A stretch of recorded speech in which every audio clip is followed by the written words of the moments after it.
नमस्कार, जय हिंद दोस्तों। आप देख रहे हैं मास्टर वीडियो ऑफिशियल और अभी हम पढ़ रहे हैं लुसेंट सामान्य ज्ञान का बुक और ये काफ़ी इंपॉर्टेंट है। अभी इसमें हम पढ़ रहे हैं जो भारत का भूगोल है वो, और हमारा इसमें 4 से 5 एक्सरसाइज हो चुका है।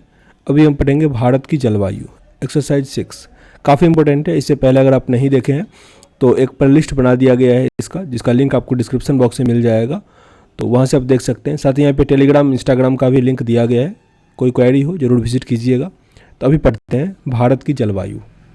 दिया गया है जलवायु किसी भी क्षेत्र में लंबे समय तक जो मौसम की स्थिति होती है उसे ही जलवायु कहते हैं। लंबे समय से मतलब है कि 15 से 20 साल तक, ठीक ना, जिस हिसाब से होगा उसे ही जलवायु कहेंगे। जबकि मौसम क्या होता है, दिन प्रतिदिन बदलता है। भारत की जलवायु उष्णकटिबंधीय मानसूनी जलवायु है। ये काफ़ी इंपॉर्टेंट है। भारत में किस प्रकार की जलवायु है? उष्णकटिबंधीय मानसूनी, उष्णकटिबंधीय मानसूनी। आगे मौसम को डिफाइन किया गया है कि किसी स्थान पर थोड़े समय की, जैसे कि एक दिन या एक सप्ताह की वायुमंडलीय अवस्थाओं को वहाँ का मौसम कहा जाता है। मतलब यूँ कह सकते हैं कि मौसम जो होता है वो क्षणिक काल का होता है, 1 से 2 दिन वाला बात होगा, जबकि जलवायु जो होता है वो सालों साल का होता है। भारत में मौसम संबंधी सेवा 1875 में आरंभ किया गया था। तब इसका मुख्यालय शिमला में था। शिमला में प्रथम विश्व युद्ध के बाद इसका मुख्यालय पुणे में लाया गया। अब भारत के मौसम संबंधी मानचित्र वहीं से प्रकाशित होते हैं। तो एट फर्स्ट तो जो भारत में मौसम विभाग का मुख्यालय है वो पुणे में है। साथ ही जो मानचित्र संबंधी मौसम का जानकारी देता है वो भी कहाँ पे है? पुणे में है। और ये कब बना? पहले तो बना था शिमला में 1875 में, और फिर प्रथम विश्व युद्ध के बाद यानी 1918 के आसपास जो है वो पुणे में बना था। भारतीय जलवायु को मानसून के अलावे प्रभावित करने वाले 2 प्रमुख कारक हैं, जिसमें पहला दिया गया उत्तर में हिमालय पर्वत और दक्षिण में हिंद महासागर।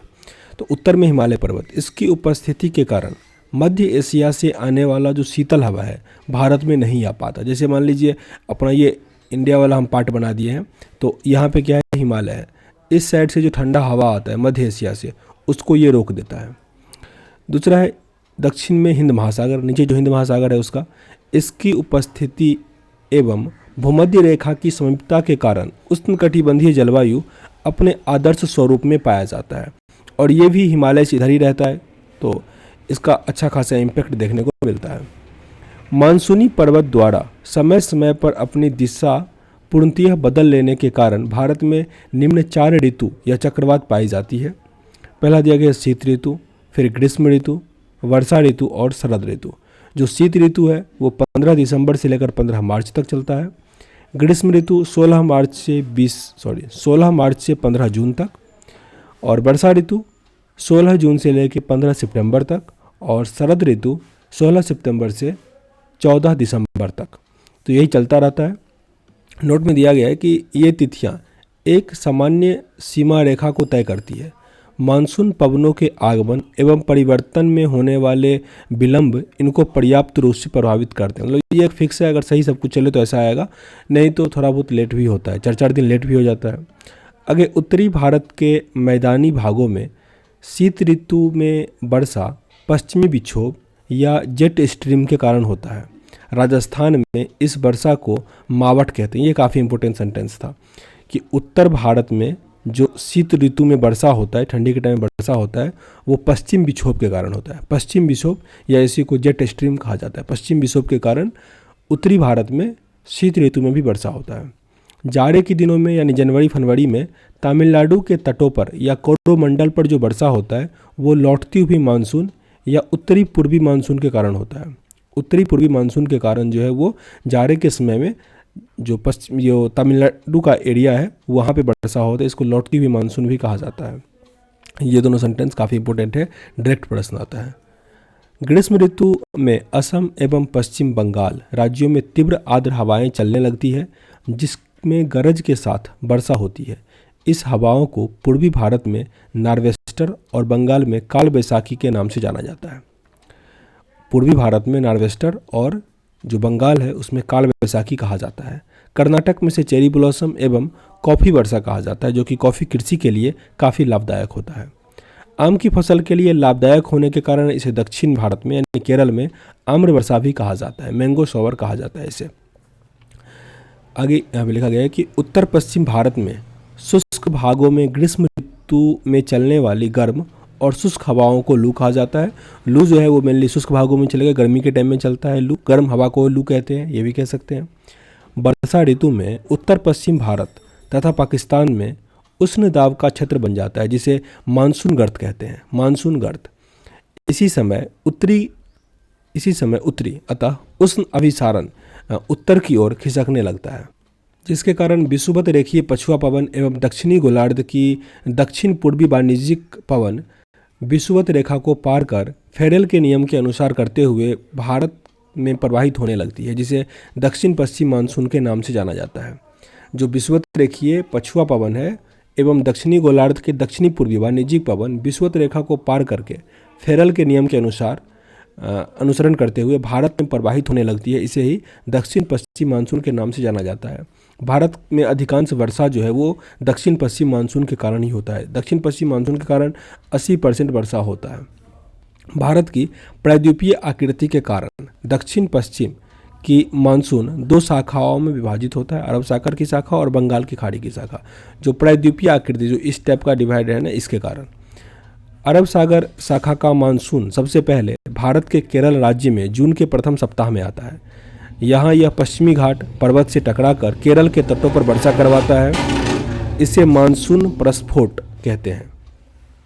अरब सागर शाखा का मानसून सबसे पहले भारत के केरल राज्य में आता है, जो कि काफ़ी इंपॉर्टेंट है। सबसे पहले केरल में आता है और यह जून के प्रथम सप्ताह में आता है। यहाँ यह पश्चिमी घाट पर्वत से टकराकर केरल के तटों पर वर्षा करवाता है। इसे ही क्या कहते हैं, मानसून प्रस्फोट कहा जाता है। गारो खासी एवं जैंतिया पहाड़ियों पर बंगाल की खाड़ी से आने वाली हवाएं दक्षिण पश्चिम मानसून की शाखा जो है वो अधिक वर्षा करवाती है, जिसके कारण यहाँ स्थित मानसीराम जो कि मेघालय में है, यहाँ पे विश्व में सबसे अधिक वर्षा होता है, लगभग 1141 सेंटीमीटर। समझ सकते हैं 200 सेंटीमीटर चाहिए धान के लिए, जो कि काफ़ी अधिक वर्षा होता है, और यहाँ पे 1141 सेंटीमीटर होता है मानसीराम मेघालय में, और ये भी दक्षिण पश्चिमी मानसून के कारण ही होता है। मानसून की अरब सागर शाखा तुलनात्मक रूप से अधिक शक्तिशाली होती है। दक्षिण पश्चिम मानसून द्वारा लाए गए आर्द्रता का 65% भाग अरब सागर से एवं 35% भाग जो है वो बंगाल की खाड़ी से आता है। अरब सागरीय मानसून की एक शाखा सिंध नदी के डेल्टा क्षेत्र से आगे बढ़कर राजस्थान के मरुस्थल से होती हुई सीधा हिमालय पर्वत से जाकर टकराती है एवं वहां धर्मशाला के निकट अधिक वर्षा कराती है। राजस्थान में इसके मार्ग में अवरोध न होने के कारण वर्षा का अभाव पाया जाता है। राजस्थान में कोई उस तरह का माउंटेन नहीं है, इसलिए डायरेक्ट वो बह के चला जाता है उधर, क्योंकि अरावली पर्वतमाला इसके समांतर पर पड़ता है। अब आगे यहाँ पे मौसम के अनुसार जो दिया गया है, जो मतलब कब आता है, दक्षिण पश्चिम मानसून आता है जून से सितंबर के बीच। सबसे अधिक वर्षा अप्रॉक्स 80% पड़े हुए थे। परवर्ती यहाँ पे 73.7 है। परवर्ती मानसून काल ये अक्टूबर से लेकर दिसंबर तक चलता है। पूर्वी मानसून काल मार्च से लेकर मई तक, और शीत ऋतु जिसमें उत्तरी पश्चिम मानसून जनवरी से फरवरी तक, इसमें 2.6% ठंडी के टाइम में भी वर्षा होता है। तमिलनाडु पश्चिमी घाट के पर्वत वृष्टि छाया क्षेत्र में पड़ता है, अतः यहाँ दक्षिण पश्चिम मानसून द्वारा काफ़ी कम वर्षा होती है तमिलनाडु के पश्चिमी तट पर। तमिलनाडु में शरदकालीन वर्षा उत्तरी पूर्वी मानसून के कारण होता है। तमिलनाडु में जो ठंडी के टाइम में वर्षा होता है वो उत्तरी पूर्वी मानसून के कारण होता है, जब मानसून रिटर्न कर रहा होता है। यहाँ पे एल नीनो और भारतीय मानसून जो कि काफ़ी इंपॉर्टेंट है।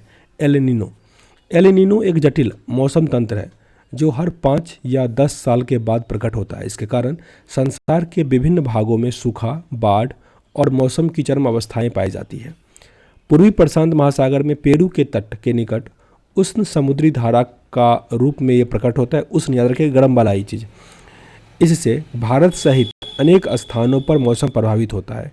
एल नीनो भूमध्य रेखीय उष्ण समुद्री धारा का विस्तार मात्र है, जो कि अस्थायी रूप से ठंडी पेरुवियन अथवा हम्बोल्ट धारा पर प्रतिस्थापित हो जाती है। यह धारा पेरू तट के जल का तापमान 10 डिग्री सेल्सियस तक बढ़ा देता है, जिसके कई सारे परिणाम हैं, सुनामी, यूनामी, आंधी तूफान। भूमध्य रेखीय वायुमंडल परिसंचरण में विकृति हो जाता है। समुद्री जल के वाष्पन में अनियमितता आ जाता है। प्लावक की मात्रा में कमी, जिससे समुद्र की मछलियों की संख्या घट जाती है। भारत में मानसून की लंबी अवधि के पूर्वानुमान के लिए एल नीनो का उपयोग किया जाता है। नोट में दिया गया कि एल नीनो का शाब्दिक अर्थ बालक यानी ईसा से है, क्योंकि यह धारा दिसंबर के महीने में क्रिसमस के आसपास नजर आती है। पेरू जो कि दक्षिणी गोलार्ध में है, दिसंबर गर्मी का महीना होता है। याद रखिएगा, एल नीनो जो है गर्म हवा है और इससे काफ़ी अधिक प्रभावित होता है। आगे की शरद ऋतु को मानसून प्रत्यावर्तन का काल कहा जाता है, जो रिट्रेटिंग मानसून सीजन कहा जाता है। इस ऋतु में बंगाल की खाड़ी एवं अरब सागर में उष्णकटिबंधीय चक्रवात की उत्पत्ति होती है। इस चक्रवातों से पूर्वी तटीय क्षेत्रों में मुख्यतः आंध्र प्रदेश और ओडिशा तथा पश्चिमी तटीय क्षेत्र में गुजरात में काफ़ी क्षति पहुंचती है। प्रत्यावर्ती मानसून या जो रिटर्निंग होता है, मानसून निवर्तन से सबसे अधिक वर्षा तमिलनाडु में ही होता है, उत्तरी पश्चिमी मानसून जिसको कहते हैं। तो ये कंप्लीट हुआ, काफ़ी इंपॉर्टेंट था, कुछ टर्म इसका कई बार एग्जाम में पूछे जाते हैं। अगले एक्सरसाइज में पढ़ेंगे भारत की मीडिया। सेशन अगर अच्छा लगा हो मेरे भाई तो लाइक और शेयर जरूर कीजिएगा। मिलते हैं नेक्स्ट वीडियो में, तब तक के लिए जय हिंद।